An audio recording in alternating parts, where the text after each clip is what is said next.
सर्वेभ्यः नमो नमः।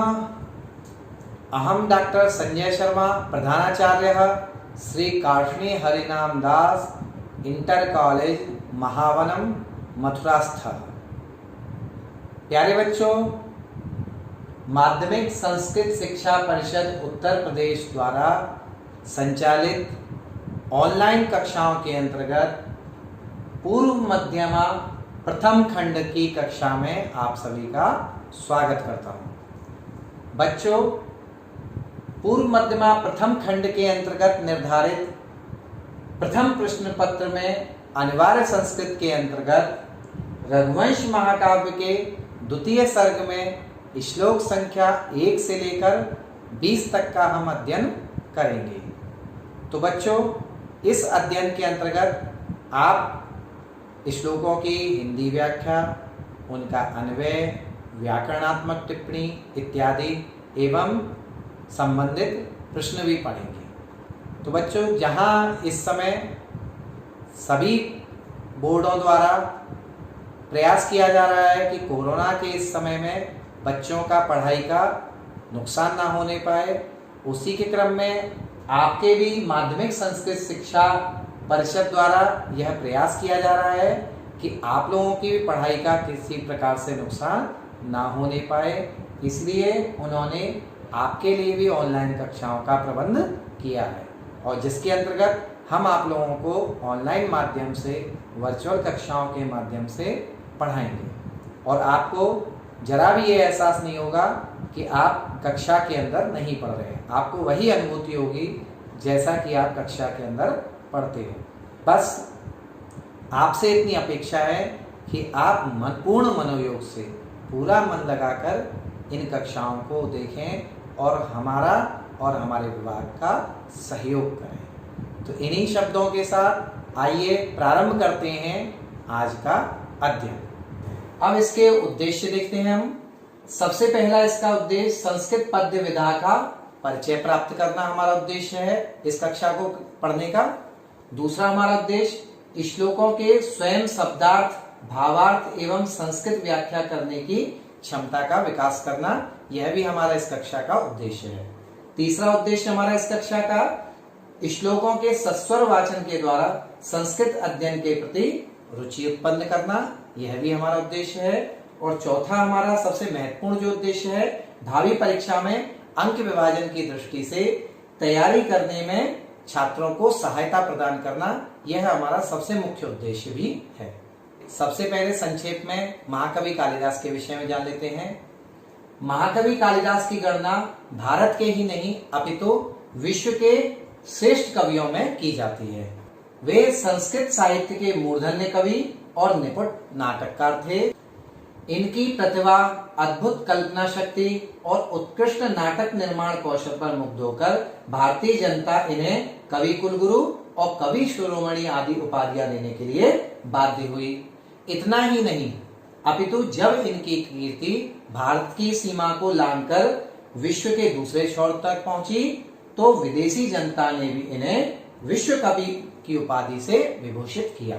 महाकवि कालिदास में नम्रता की पराकाष्ठा थी। आत्मश्लाघा उनमें लेश मात्र भी नहीं थी। इसका प्रमाण रघुवंश महाकाव्य के प्रथम सर्ग में इन श्लोकों में देखने को मिलता है।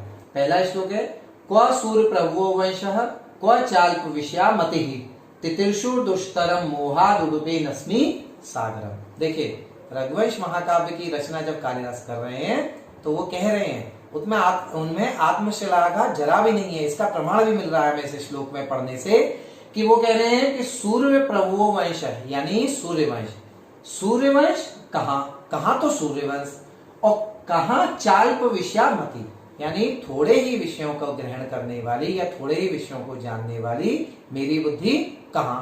तो वो कह रहे हैं कि मैं इस रघुवंश महाकाव्य की रचना करके वही प्रयास कर रहा हूं जैसे कोई व्यक्ति छोटी सी नौका के द्वारा और किसी बहुत बड़े महान समुद्र को पार करने की इच्छा रखता है।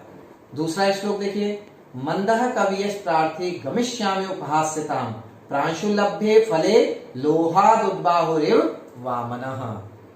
दूसरे श्लोक में महाकवि कालिदास अपने बारे में बता रहे हैं कि मंदः कवियश प्रार्थी, मैं मंद बुद्धि, अपने आप को मंद बुद्धि कह रहे हैं, जबकि कितने उत्कृष्ट साहित्यकार, कितने उत्कृष्ट कवि हैं, लेकिन यहाँ पर वह अपने आप को मंद बुद्धि या तुच्छ बुद्धि वाला बता रहे हैं कि मंदः कवियश प्रार्थी, मंद बुद्धि मैं कवि के यश को प्राप्त करने की इच्छा से उसी प्रकार से उपहास का पात्र बनूंगा जिस प्रकार से कोई छोटा व्यक्ति, बौना व्यक्ति और किसी फल को प्राप्त करने हो, वो फल कैसा है, ऊंचाई पे लगा हुआ हो और जो किसी लंबे व्यक्ति के द्वारा ही तोड़ा जा सके, और उस फल को पाने की इच्छा से कोई बौना व्यक्ति यदि उछलता है, बार बार प्रयास करता है, तो वो जिस प्रकार से उपहास का पात्र बनता है, उसी प्रकार से महाकवि कालिदास कह रहे हैं कि मैं भी इस रघुवंश महाकाव्य की रचना करके उसी प्रकार से उपहास का पात्र बनूंगा।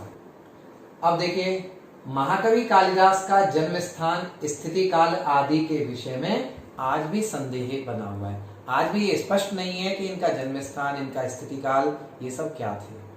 तो बड़ा खेद का विषय है कि कालिदास का काल निर्धारण आज भी संस्कृत साहित्य का सर्वाधिक विवादित प्रश्न है। यह प्रश्न सदियों से चला आ रहा है और इस प्रश्न का अभी तक सटीक उत्तर नहीं मिल पाया है। इसका कारण है कि इनके विषय में किसी प्रकार का कोई पुष्ट ऐतिहासिक तथ्य उपलब्ध नहीं होता है। यही कारण है कि उनका समय ईसा पूर्व प्रथम शताब्दी से लेकर और 12वीं शताब्दी तक माना गया है। अब संक्षिप्त सा कालिदास का जीवन परिचय देख लेते हैं हम यहाँ पर। महाकवि कालिदास के संबंध में न केवल भारतीय विद्वानों ने अपितु पाश्चात्य विद्वानों ने भी सराहनीय कार्य किए हैं। यानी केवल भारतीय विद्वानों ही नहीं, अपितु पाश्चात्य विद्वानों ने भी इस चीज का प्रयास किया है कि इनका स्थिति काल, समय या अन्य इनके बारे में विस्तृत जानकारी मिल सके।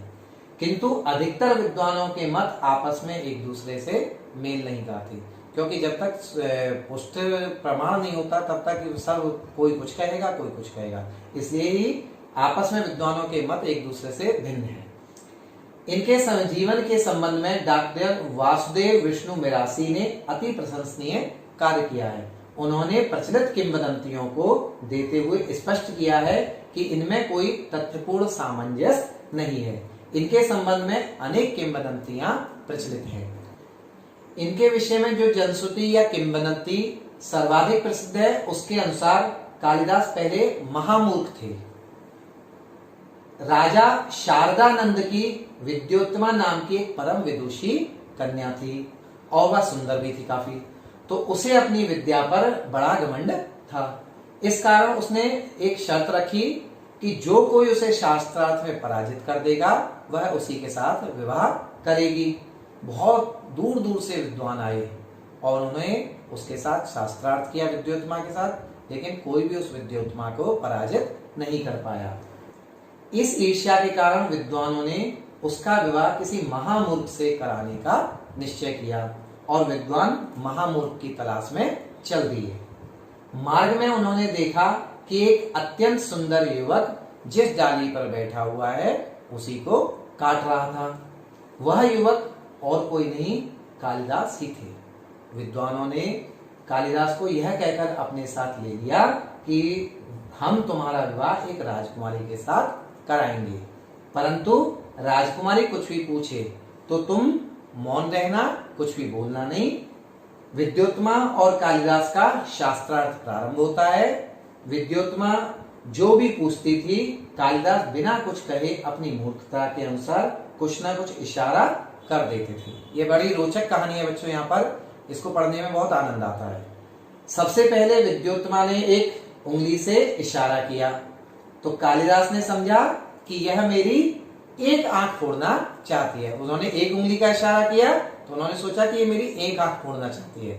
तो फिर कालिदास ने यहाँ पर 2 उंगलियों का इशारा किया है और 2 उंगलियों का इशारा करके उन्होंने कहा कि संकेत रूप में ही कहा यहाँ पे कि तुम अगर मेरी एक आंख फोड़ोगी तो मैं तुम्हारी 2 आंख फोड़ दूंगा। दूसरी बार विद्योत्तमा ने 5 उंगलियों का इशारा किया, तो इस तरह से 5 उंगलियां दिखाती हैं। तो कालिदास ने समझा कि यह मुझे थप्पड़ मारना चाहती है। उन्होंने इशारा किया कि तुम मुझे थप्पड़ मारोगी तो उन्होंने फिर घूंसे का संकेत करते हैं। तो वो कहते हैं कि अगर तुम मुझे थप्पड़ मारोगी तो मैं तुम्हें घूंसा मारूंगा। विद्वानों ने कालिदास के द्वारा किए गए संकेतों का अर्थ अपने अनुसार किया, जिससे विद्युत्मा संतुष्ट हो जाती हैं और अंत में विद्युत्मा अपने आप को पराजित मान लेती हैं और कालिदास और विद्युत्मा का विवाह हो जाता है। इसके आगे कथा इस प्रकार है बच्चों। विवाह की प्रथम रात्रि को ही रास्ते में जाते हुए एक ऊंट को देखकर विद्युत्मा ने पूछा किमिदम, यानी यह क्या है। तब कालिदास ने अशुद्ध उच्चारण करते हुए उष्ट्र उष्ट्र कहा, जबकि शुद्ध शब्द होता है उष्ट्रः उष्ट्रः। विद्युत्मा विद्वानों के षड्यंत्र को जानकर दुखी होती है। जब कालिदास उष्ट्र उष्ट्र अशुद्ध उच्चारण करते हैं तो आगे जब उनकी बातचीत होती है तो उससे विद्युत्मा जान जाती है कि ये महामूर्ख है, और इस बात से विद्युत्मा बहुत दुखी होती है और वह रोने लगती है। उसने कालिदास को घर से धक्के देके निकलवा देती है। ऐसा कहा जाता है कि उन्होंने धक्के देके कालिदास को अपने घर से निकलवा दिया। कालिदास आत्महत्या करने के उद्देश्य से काली के मंदिर में जाते हैं, किंतु काली ने प्रसन्न होकर उन्हें विद्या का वरदान दिया। ये भी आगे लंबी कहानी है बच्चों, तो इसलिए यहाँ संक्षेप में बता रहा हूं, जिससे थोड़े से ही समय में वह शास्त्र निपुण होकर एक दिन वापस विद्युत्मा के पास आते हैं महल में, और महल का दरवाजा बंद देखकर वह कहते हैं। यहाँ बड़ा रोचक प्रसंग है बच्चों, ध्यान से सुनेंगे। कालिदास जब महल में आते हैं तो वो क्या कहते हैं, अनावृत कपाटम द्वारम देहि, यानी खुले हुए कपाट वाले द्वार को मुझे प्रदान करो, यानी मेरे लिए दरवाजा खोलो। इसी सीधी बात को उन्होंने इस प्रकार से कहा है। जब विद्युत्मा ये सुनती हैं कि अनावृतम कपाटम द्वारम देहि, तो उन्हें बड़ा आश्चर्य होता है। तो आश्चर्य होता है तो वो एक वाक्य उच्चारित करती हैं, एक वाक्य बोलती हैं, अस्ति कश्चित वाग विशेषः। अब देखिए बच्चों, यहाँ पर जो विद्युत्मा ने अस्ति कश्चित वाग विशेषः बोला है, यह जो वाक्य उन्होंने बोला, इसी वाक्य का आश्रय लेकर कालिदास ने 3 ग्रंथ रचे हैं। वह 3 ग्रंथ कैसे हैं, अस्ति से एक ग्रंथ रचा उन्होंने, कश्चित से एक ग्रंथ रचा, और वाग विशेष में से वाग जो शब्द है, इस वाग से भी उन्होंने एक ग्रंथ रचा है। वह किस प्रकार है देखिए। सबसे पहले अस्ति शब्द से कालिदास ने कुमार संभव नामक महाकाव्य रचा था, और इस कुमार संभव महाकाव्य का जो सबसे प्रथम श्लोक है वह यह है, और उस सबसे प्रथम श्लोक का सबसे पहला शब्द अस्ति ही है।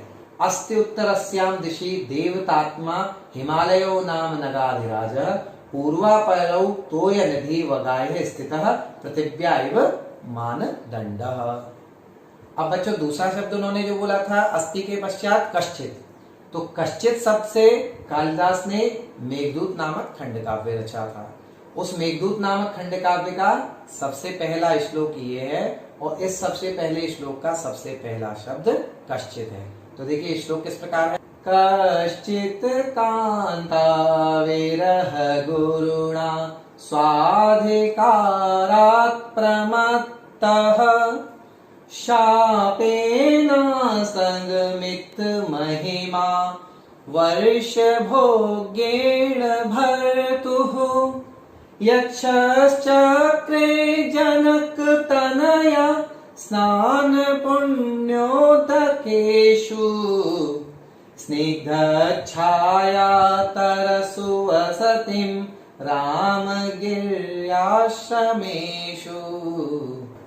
अब वाग शब्द से देखिए, वाग शब्द से उन्होंने रघुवंश नामक महाकाव्य की रचना की, जो कि हमारे पाठ्यक्रम में है। तो वह वाग शब्द से उन्होंने रघुवंश महाकाव्य का प्रथम श्लोक इस प्रकार से रचा, और इस प्रथम श्लोक का पहला शब्द वाग है। तो ये श्लोक किस प्रकार से देखेंगे, वागर्था विव संप्रक्तौ वागर्थ प्रतिपत्तये जगतः पितरौ वंदे पार्वती परमेश्वरौ। तो इस प्रकार से बच्चों ये 3 जो ग्रंथ हैं वो 3 ग्रंथों का विवरण यहाँ पे हमने जाना। तो बच्चों अब कालिदास की रचनाओं के विषय में जान लेते हैं। कालिदास की 7 रचनाएं प्रसिद्ध हैं। हो सकता है इससे ज्यादा भी इनकी रचनाओं, परंतु जो प्राप्त है वो 7 रचनाएं हैं। वो 7 रचनाएं किस प्रकार से हैं? सबसे पहले इन्होंने 3 नाटक रचे हैं, 2 महाकाव्य रचे हैं और 2 खंड काव्य इन्होंने रचे हैं। तो देखिए, नाटकों में सबसे पहले अभिज्ञान शाकुंतलम, दूसरा विक्रमोर्वशीयम और तीसरा मालविकाग्निमित्रम। महाकाव्यों में रघुवंश महाकाव्य जो कि हमारे पाठ्यक्रम में है, दूसरा कुमार संभव नामक महाकाव्य, और खंड काव्य गीति काव्यों में उन्होंने मेघदूत और दूसरा ऋतुसंहार। इस प्रकार से 7 रचनाएं कालिदास की हैं। रघुवंश महाकाव्य कालिदास की उत्कृष्ट रचना है। महाकवि कालिदास की इन 7 रचनाओं में से रघुवंश महाकाव्य के विषय में कहा जाता है कि क इह रघुकारे न रमते, अर्थात संसार में ऐसा कौन व्यक्ति होगा जिसे रघुवंश को पढ़ने और सुनने में संपूर्ण आनंद की प्राप्ति नहीं होती होगी। अर्थात प्रत्येक व्यक्ति अगर रघुवंश को सहृदय से पढ़ेगा, मन लगा के अगर पढ़ेगा, तो उसको इसमें आनंद की अनुभूति आएगी। ये कहने का यहाँ तात्पर्य है। दूसरा, रघुवंश महाकाव्य के नाम की सार्थकता निम्नलिखित वाक्य से भी स्पष्ट होती है। वह कैसे? रघुणाम वंशः वर्णयते यस्मिन् तत्काव्यम, यानी जिसमें रघु के वंश का वर्णन हो वह काव्य रघुवंश महाकाव्य। बच्चों, जैसा कि मैंने पहले भी आपको बताया था कि रघुवंश महाकाव्य का द्वितीय सर्ग हमारे पाठ्यक्रम में है। तो द्वितीय सर्ग की कथा प्रारंभ करने से पूर्व इसके प्रथम सर्ग में क्या कथा आती है, आइए उसको संक्षेप में जान लेते हैं। तो रघुवंश महाकाव्य के प्रथम सर्ग में राजा दिलीप के चरित्र वर्णन से यह सर्ग प्रारंभ होता है। पुत्र विहीन राजा दिलीप अपनी पत्नी रानी सुदक्षिणा के साथ पुत्र प्राप्ति की कामना से अपने कुलगुरु वशिष्ठ के आश्रम में जाते हैं। वशिष्ठ उनकी पुत्र विहीनता के उपाय के रूप में अपने आश्रम में रहने वाली कामधेनु की पुत्री नंदिनी नामक गाय की सेवा करने का परामर्श देते हैं। तो बच्चों, अब हम अपनी कक्षा प्रारंभ करते हैं। कक्षा 11 के पाठ्यक्रम में रघुवंश महाकाव्य का सर्वप्रथम श्लोक यह है। इस श्लोक में राजा दिलीप के द्वारा नंदिनी गाय को वन में स्वतंत्र रूप से विचरण करने के लिए छोड़े जाने का वर्णन किया गया है। तो आइए करते हैं सस्वर वाचन। अथ प्रजानाम् अधिपः प्रभाते जाया प्रतिग्राहित गंधमाल्याम् वनाय पीत प्रतिबद्धवत्साम् यशोधनो धेनुमृषेर्मुमोच। तो बच्चों, ये इसका सस्वर वाचन हुआ। अब इसका अर्थ जानेंगे। अर्थ जानने के लिए बच्चों हमें अन्वय जानना आवश्यक है। अन्वय के अनुसार जब हम अर्थ करेंगे तो वह अर्थ स्वतः होते चले जाता है। तो इसलिए किसी भी श्लोक का व्याख्या या अर्थ करने से पूर्व उसका अन्वय बैठाएंगे और अन्वय के अनुसार जब हम अर्थ करेंगे तो हमें बहुत सरल अर्थ उसका लगेगा। तो आइए देखते हैं इसका अन्वय। अथ यशोधना प्रजानाम अधिपः प्रभाते जाया प्रतिग्राहित गंधमाल्याम पीता प्रतिबद्ध वत्साम ऋषेर्धेनु वनाय मुमोच। ये इसका अन्वय हुआ। अब इसका अर्थ बैठाते हैं अन्वय के अनुसार। अथ का अर्थ यहाँ पर है बच्चों इसके पश्चात, यानी रात्रि व्यतीत होने के पश्चात। राजा वन में आए हैं आश्रम में वशिष्ठ मुनि के पास, तो यहाँ जब रात्रि व्यतीत की है उन्होंने, रात्रि व्यतीत करने के पश्चात प्रातःकाल व नंदिनी की सेवा में लगे हैं। तो वही वर्णन यहाँ पे आया, अथ माने रात्रि व्यतीत होने के पश्चात। यशोधना, यशोधन माने यश ही है जिनका धन ऐसे। प्रजानाम अधिपः, यानी प्रजा के अधिपः माने स्वामी। यहाँ प्रजा के अधिपः किसके लिए प्रयुक्त हुआ है? राजा दिलीप के लिए। प्रभाते यानी प्रातःकाल, सुबह सुबह। जाया प्रतिग्राहित गंध माल्याम, यानी जाया यानी पत्नी के द्वारा, प्रतिग्राहित यानी समर्पित की गई है, जिसको प्रदान की गई है क्या? गंध माल्याम, यानी सुगंधित माला जिसको प्रदान की गई है, यानी जिसको माला पहनाई गई है। और पीत प्रतिबद्ध वत्साम, यानी सबसे पहले जिसने बछड़े ने जिसका दूध पी लिया है और जिसको प्रतिबद्ध माने बांधा गया है, बछड़े को दूध पी लेने के पश्चात जिसके बछड़े को बांध दिया गया है, ऐसी। ऋषे, यहाँ पर ऋषे है, धेनुम शब्द में माँ है, माँ में री की मात्रा मिली हुई है तो ऋषे शब्द बना है। ऋषे, ऋषे धेनुम, ऋषि वशिष्ठ की धेनु को वनाए माने वन में विचरण करने के लिए मुमोच माने छोड़ दिया गया है। किसके द्वारा छोड़ दिया गया है? राजा दिलीप के द्वारा। एक बार पुनः देख लीजिए इसका अर्थ। इसके पश्चात राजा रात्रि व्यतीत होने के पश्चात यश ही है जिनका धन ऐसे प्रजा के स्वामी प्रातः काल, स्वामी राजा दिलीप ने प्रातः काल पत्नी के द्वारा जिसको सुगंधित माला पहनाई गई है और जिसके बछड़े ने उसका दूध पी लिया है, उस बछड़े को बांधा जा चुका है, ऐसी ऋषि वशिष्ठ की गाय को वन में विचरण करने के लिए छोड़ दिया गया है। बच्चों ये इसका इस प्रकार से हमने अर्थ देखा। अब हिंदी में संदर्भ जिस प्रकार से आप लिखते हैं वही सरल तरीका है। यहाँ पर कवि का नाम, ग्रंथ का नाम आपको देना है कि प्रस्तुत पद्यांश या प्रस्तुत श्लोक हमारे महाकवि कालिदास के द्वारा रचित रघुवंश महाकाव्य के द्वितीय सर्ग से उद्धृत है, और थोड़ा सा प्रसंग भी दे देंगे कि यहाँ पर राजा दिलीप के द्वारा नंदिनी गाय को वन में छोड़े जाने का वर्णन किया गया है। बच्चों अब संस्कृत व्याख्या देखें, उससे पूर्व संस्कृत में संदर्भ किस प्रकार से लिखेंगे ये देख लेते हैं। संस्कृत में संदर्भ में हम लिखेंगे प्रस्तुत श्लोकः महाकवि कालिदास विरचितस्य रघुवंश महाकाव्यस्य द्वितीय सर्गात् अवतरितः अस्ति, अथवा उद्धृतः भी लिख सकते हैं, उद्धृतः अस्ति। और प्रसंग आप लिखेंगे इसमें अत्र महाकवि राज्ञा धेनो मोचनम वर्णयति। ये इस प्रकार से हमने संदर्भ किया। अब इसकी संस्कृत व्याख्या देखेंगे हम। संस्कृत व्याख्या किस प्रकार से लिखेंगे इसकी? अथ रात्रि व्यतीतानंतरम यशोधनः कीर्तिधनः प्रजानां जनानां अधिपः इत्युक्ते स्वामी प्रभाते उषः काले प्रातः काले जाया प्रतिग्राहित गंध माल्याम पत्नी स्वीकारित चंदन सृजम, सृजम का अर्थ होता है माला, पीता प्रतिबद्ध वत्साम पूर्वम पीतः ततः प्रतिबद्ध बाल वत्सकाम ऋषेः गुरो वसिष्ठस्य धेनुम सद्यः प्रसूताम नंदिनीम वनाय वने चारणाय मुमोच बंधनात् अवमुक्तवान। अब बच्चों इस पर व्याकरणात्मक टिप्पणी किस प्रकार से बनेगी ये देखेंगे हम। व्याकरणात्मक टिप्पणी में सबसे पहला शब्द हमने लिया यशोधना।